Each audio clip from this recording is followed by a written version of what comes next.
গতকাল ঢাকা বিশ্ববিদ্যালয়ে যা হয়েছে, একজনকে পিটিয়ে হত্যা করা, জাহাঙ্গীরনগর বিশ্ববিদ্যালয়ে পিটিয়ে হত্যা করা, এ পর্যন্ত 6 জনকে এভাবে পিটিয়ে হত্যা করা হয়েছে। মাজারে হামলা, আমরা দেখছি হিন্দু মন্দিরে হামলা, আমরা দেখছি হিন্দু সম্প্রদায়ের উপরে হামলা, নারীর উপরে হামলা।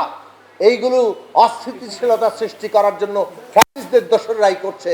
আমরা দেখতে পাচ্ছি পুরনো অনেক লক্ষণ এখনো তৈরি হয়ে আছে। গতকাল ঢাকা বিশ্ববিদ্যালয়ে যা হয়েছে, একজনকে পিটিয়ে হত্যা করা, জাহাঙ্গীরনগর বিশ্ববিদ্যালয়ে পিটিয়ে হত্যা করা, এ পর্যন্ত 6 জনকে এভাবে পিটিয়ে হত্যা করা হয়েছে। কোনোভাবে এটা গ্রহণ করা যাবে না। এই অন্তর্বর্তী সরকার, ছাত্র জনতা, রাজনৈতিক দল সকলের সমর্থনের উপর দাঁড়িয়ে আছে। আপনাদেরকে এখানে ব্যবস্থা নিতে হবে।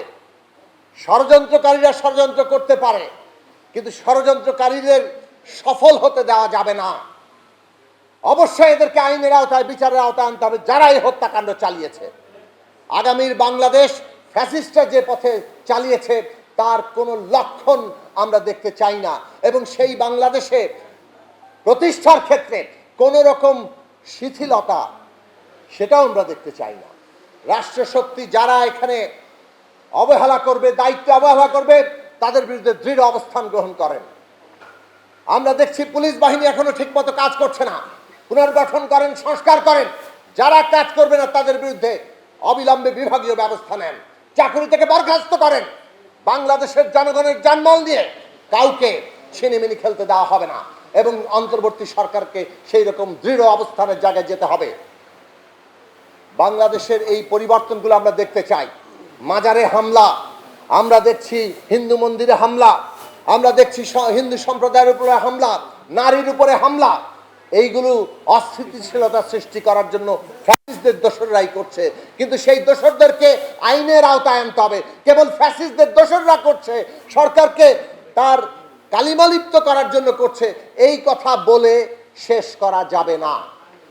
স্পষ্ট কঠোর বার্তা দিতে হবে যে এগুলো বন্ধ করতে হবে। যারা এটা করবে তাদেরকে আইনের আওতায় নেওয়া হবে। যারা মনে করবেন যে অভ্যুত্থানের শক্তি, অভ্যুত্থান, ছাত্র জনতা, তাদের পরিচয় নিয়ে এগুলো করে ফেললেই পার পেয়ে যাবেন, এগুলো পার পেতে দেওয়া যাবে না। আমরা ছাত্র সমাজকে আহ্বান জানাই, আমরা রাজনৈতিক দলগুলো অবিলম্বে নামবো, এইগুলোর প্রতিরোধ রচনা করতে হবে। কারণ তারা অভ্যুত্থানকেই সত্য অর্থেই কালিমালিপ্ত করতে চাইছে। সত্য অর্থেই আজকে ৭১-এর এই আশা আকাঙ্ক্ষা, ২৪-এ এসে ছাত্র সমাজ বৈষম্যহীন বাংলাদেশ বলে যাকে ধারণ করেছে, সেইটাকে আমরা বাস্তবায়ন করতে পারবো। সেই পথে আপনারা ঐক্যবদ্ধ হবেন। বাংলাদেশ একটা নতুন সম্ভাবনার জায়গায় এসছে। এই ছাত্র শ্রমিক জনতার যে গণ অভ্যুত্থান, যে আত্মত্যাগ, আবু সাঈদ থেকে জুলফিকার শাকিল, হাজারো তরুণ, আমাদের শ্রমজীবী মানুষ যেভাবে প্রাণ দিয়েছেন, রাজনৈতিক কর্মীরা প্রাণ দিয়েছেন, হাজার হাজার মানুষ আহত হয়েছেন।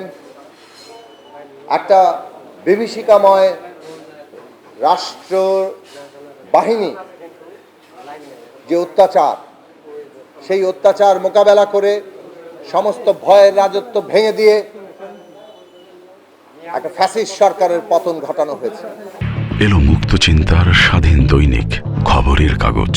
এখন খবর হবে নিখাত, নির্ভীক, নিরপেক্ষ।